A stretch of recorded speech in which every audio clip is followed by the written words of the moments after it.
got so motherfucking design on right now. Bring it down, bring it down, bring it down. I got three old guys on the block. Assalamualaikum warahmatullahi wabarakatuh. Salam Pramuka. Pada kesempatan kali ini, saya akan menjawab 5 poin SKU calon penegak laksana. Yang pertama, nomor 8. Pernah memimpin kegiatan di tingkat ambalan? Ya, saya pernah memimpin kegiatan di tingkat ambalan seperti memimpin satu upacara, upatuklat, dan upabuklat. Dan saya juga pernah memimpin rapat di tingkat ambalan. Nomor 11. Dapat menjelaskan sebagian isi AD dan RT Gerakan Pramuka kepada ambalan. Faktor yang melatar belakangi penyusunan AD dan RT Kepres RI nomor 24 tahun 2009 dan SK Kuarnas nomor 203 tahun 2009. Jiwa kesatria yang patriotik, kesadaran dan bertanggung jawab atas kelestarian negara RI yang berdasarkan Pancasila dan Undang-Undang Dasar 1945. Upaya pendidikan kaum muda melalui kepramukaan. Fungsi AD anggaran dasar dan ART anggaran rumah tangga. Nomor 1. Landasan hukum dan pengembalian kebijakan. Nomor 2. Pedoman dan petunjuk pelaksanaan kegiatan nama organisasi Gerakan Pramuka, yaitu Gerakan Kepanduan Praja Muda karena tugas pokok menyelenggarakan kegiatan kepramukaan bagi kaum muda guna menumbuhkan tunas bangsa agar menjadi generasi yang lebih baik dan bertanggung jawab dan mampu membina serta mengisi kemerdekaan. Pasal 5 AD. Sifat Gerakan Pramuka bersifat sukarela, tidak membedakan suku, ras, golongan, dan agama. Pasal 7 AD. 14. Dapat menjelaskan sejarah, arti, tata cara, penggunaan, dan kiasan Sang Merah Putih.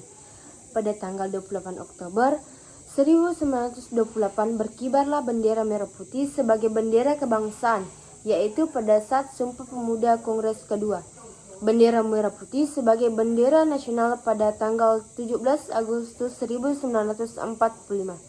Ketika kemerdekaan diumumkan dan telah digunakan sejak saat itu pula, yang dijahit oleh Ibu Fatmawati.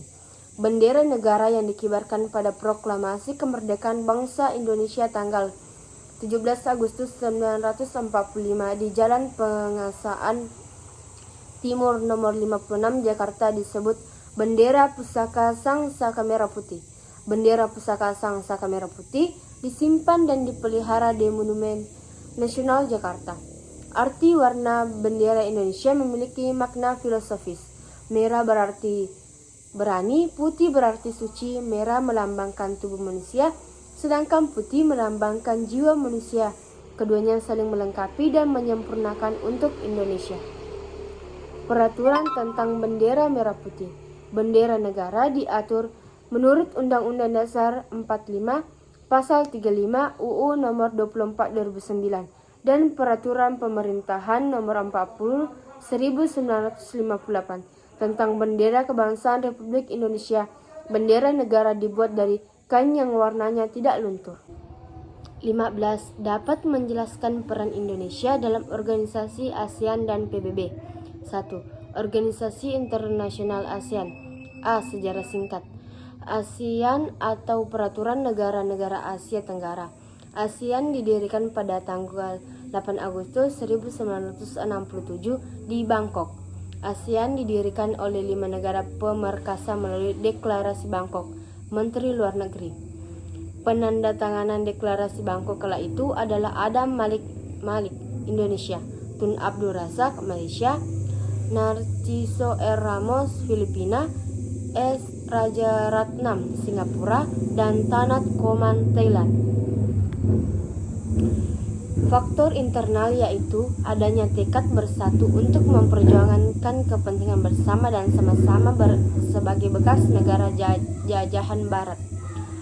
Faktor eksternal yaitu adanya peran Vietnam Indochina dan sikap PRC ingin mendominasi Asia Tenggara.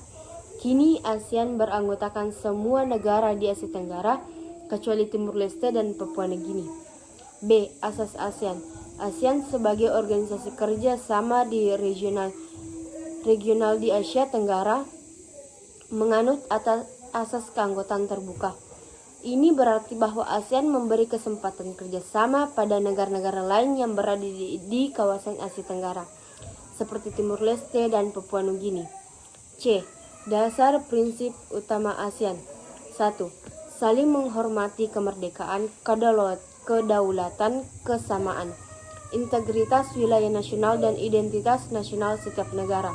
2. Mengakui hak setiap bangsa untuk penghidupan nasional yang bebas dari campur tangan luar, subversi dan intervensi dari luar. 3. Tidak saling turut campur urusan dalam negeri masing-masing. Nomor 4. Penyelesaian perbedaan atau pertengkaran dan persengketaan secara damai.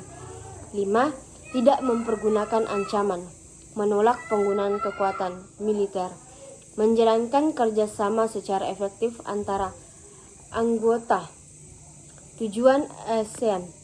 1. Mempercepat pertumbuhan ekonomi, kemajuan sosial, dan pengembangan kebudayaan di kawasan Asia Tenggara. 2. Meningkatkan perdamaian dan stabilitas regional dengan jalan menghormati keadilan dan tertib hukum.